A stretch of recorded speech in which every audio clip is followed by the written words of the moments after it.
Afin de continuer les négociations en marge du mini-sommet sur la situation sécuritaire à l'est de la RDC, le président de la République, Félix Tshisekedi, a eu un tête-à-tête avec son homologue angolais, Joao Lourenço. Aux dernières nouvelles, le président de la République aurait accepté de rencontrer le président rwandais, Paul Kagame. Et à l'international, l'Angola cherche à augmenter sa production quotidienne brute du pétrole, ce après avoir claqué la porte de l'Organisation des pays exportateurs de pétrole. L'Angola devrait donc atteindre environ 71 milliards de dollars d'investissement dans le secteur pétrolier entre 2024 et 2023. Mesdames et messieurs, bonsoir et bienvenue dans ce journal. Je l'ai dit en titre, le président de la République démocratique du Congo, Félix Tshisekedi, a eu un tête-à-tête avec son homologue angolais et médiateur de l'Union africaine, Joao Lourenço, ce mardi 27 février à Luanda, capitale angolaise, afin de continuer les négociations en marge du mini-sommet sur la situation sécuritaire à l'est de la RDC. Selon les dernières informations, le président Tshisekedi aurait accepté de rencontrer le président rwandais Paul Kagame, annonce faite par Tété Antonio, ministre angolais des Affaires étrangères. Blaise Kouzola pour les détails. Le président de la République démocratique du Congo, Félix Tshisekedi, est arrivé ce mardi 27 février à Luanda pour une réunion de travail avec son homologue angolais Joao Lourenço. À l'aéroport international 4 de Fevereiro, l'homme d'État congolais a été accueilli par le ministre angolais des Relations extérieures, Tété Antonio, et n'a fait aucune déclaration à la presse. Récemment, à Addis Abeba, en Éthiopie, le chef de l'État angolais Joao Lourenço a tenu une réunion avec Félix Tshisekedi en marge de travaux du 37e sommet de l'Union africaine. Cette réunion a eu lieu 24 heures après la tenue également dans la capitale éthiopienne d'un sommet extraordinaire sur la situation à l'est de la RDC avec la participation de 9 chefs d'État dont Félix Tshisekedi. La réunion de haut niveau a été convoquée par le chef de l'État angolais en sa qualité de médiateur de l'Union africaine dans le conflit entre la République démocratique du Congo et le Rwanda et dans le cadre des efforts diplomatiques visant à relancer le processus de paix dans l'est de la RDC. À l'occasion, Joao Lourenço a précisé qu'il avait décidé d'inviter les chefs d'État et de gouvernement africains à cette réunion pour tenter de mettre le processus de pacification de la RDC sur le rail. Il a souligné que ces processus étaient très proches d'aboutir, du moins par rapport à l'une des forces négatives agissant en RDC, à savoir le M23, mais qui a malheureusement enregistré un grand revers. À l'issue de près de 3 heures de tête-à-tête entre les deux chefs d'État, aucun d'eux ne s'est exprimé. Par contre, c'est le ministre angolais des Affaires étrangères, Tété Antonio, qui s'est adressé aux médias pour le compte de la médiation. Selon le ministre Tété Antonio, le président Tshisekedi aurait donné son accord de principe de rencontrer le président du Rwanda, Paul Kagame. Se refusant de livrer plus de détails, le ministre Tété s'est limité à affirmer qu'il revient à la médiation de travailler sur les autres étapes pour matérialiser cette rencontre. Aucune date n'a été avancée sur cette éventuelle rencontre, moins le lieu de celle-ci. Lors de la rencontre à Addis Abeba, le médiateur Lourenço avait fait part de son souhait d'obtenir une rencontre directe entre le chef de l'État congolais et son homologue du Rwanda.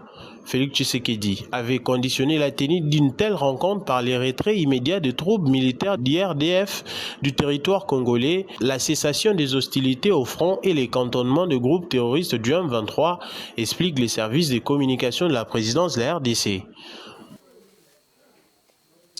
Et puis, l'informateur Augustin Kabouya était hier, lundi 26 février 2024, à la Cité de l'Union africaine afin de déposer les conclusions du travail qu'il a réalisé depuis sa nomination à ce poste afin de ressortir une majorité parlementaire.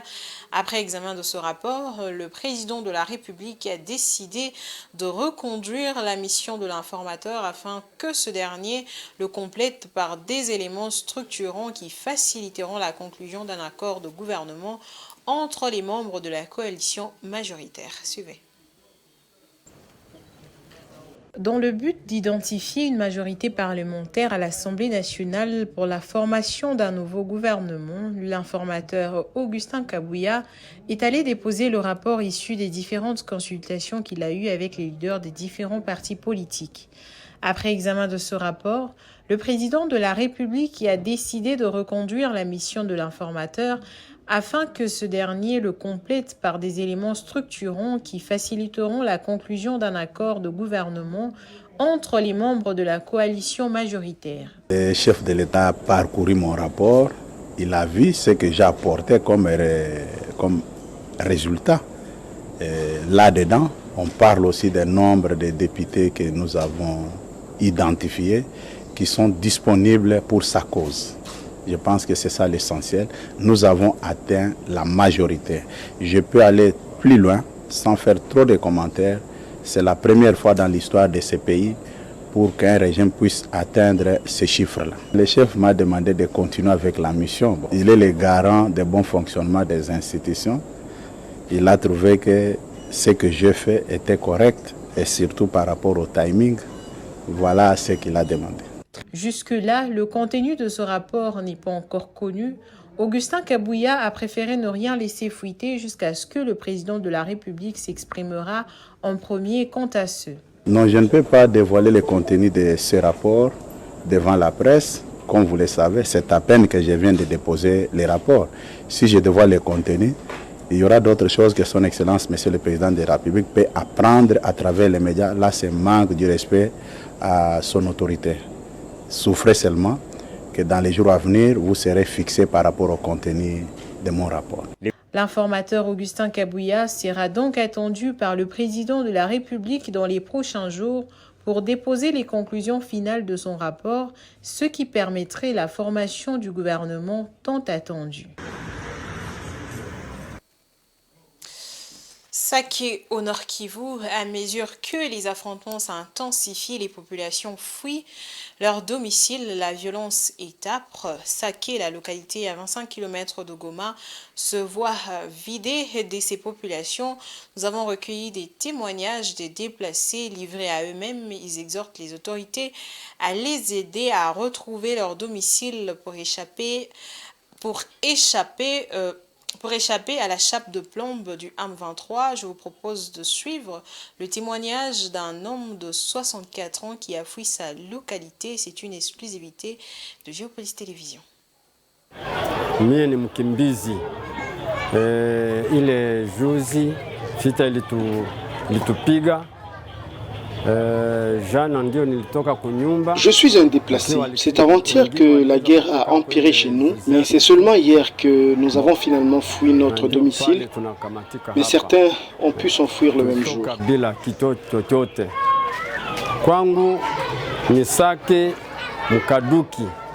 Voilà pourquoi nous nous retrouvons dans ce camp. Nous n'avons rien emporté. Je suis un habitant de Saké, dans le quartier de Kaduki. C'est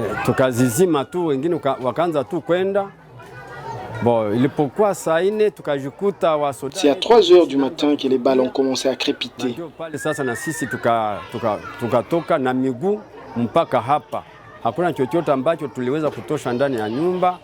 Nous avons vu une débandade de tout le monde. Nous n'avons rien, même pas à manger.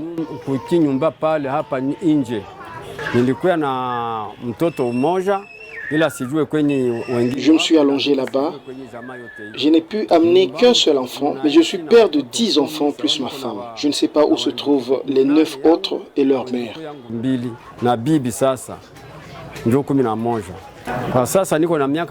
J'ai 64 ans, je suis cultivateur, mais j'étais commerçant avant. Je n'ai plus rien. Avant, ce sont les enfants qui s'occupaient de moi. La guerre nous dérange beaucoup et nous inquiète. Nous ne savons pas de quoi demain sera fait. Les familles se sont dispersées à Masisi, à Rutshuru.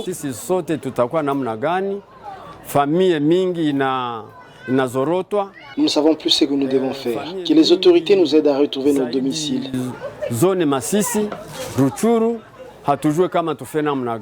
Ici, nous n'avons rien à manger. Les enfants sont privés d'école. À mon âge, je dois passer la nuit à la Belle Étoile.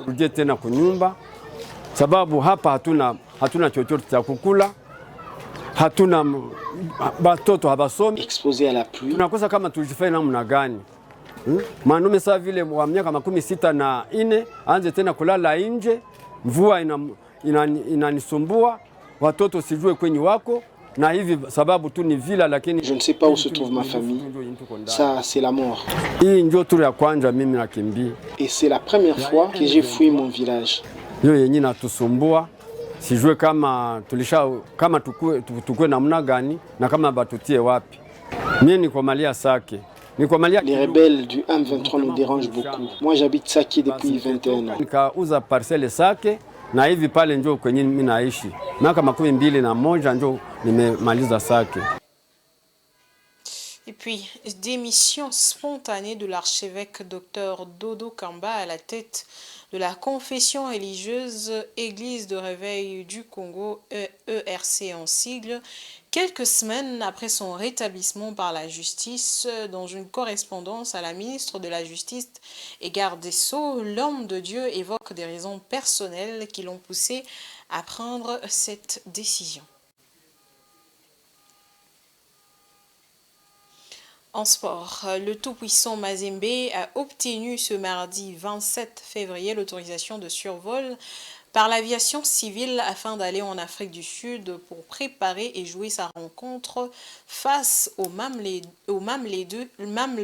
Sundowns le samedi 2 mars prochain. Cette rencontre va dans le cadre de la 6e et dernière journée des phases des poules de la Ligue de champions de la CAF. Blaise Kozola. Alors qu'une partie de son groupe est partie le lundi 26 février en République sud-africaine via un avion commercial, le TP Mazembe a finalement obtenu ce mardi 27 février l'autorisation de survol de l'espace aérien congolais pour son avion. C'est aux premières heures de ce mardi que l'aviation civile a octroyé l'autorisation de survol au club Luchois, affirme son secrétaire général Frédéric Kitengiki Kumba. Autorisation pour le TP Mazembe. Après notre cri de cœur, l'ANER vient de libérer les dossiers et l'autorité de l'aviation civile nous transmet ce matin l'accord de survol à notre avion privé, a-t-il fait savoir. Le reste de la délégation de Mazembe va donc rejoindre la première ce mardi, alors que l'équipe avait déjà acheté les billets de vol commercial pour sa délégation. Le samedi 2 mars, l'équipe de Moïse Katumbi va affronter Mamelodi Sundowns pour le compte de la 6e et dernière journée de la Ligue des champions de la CAF du groupe A, après s'être déjà qualifié. Faisons place à présent à la page internationale.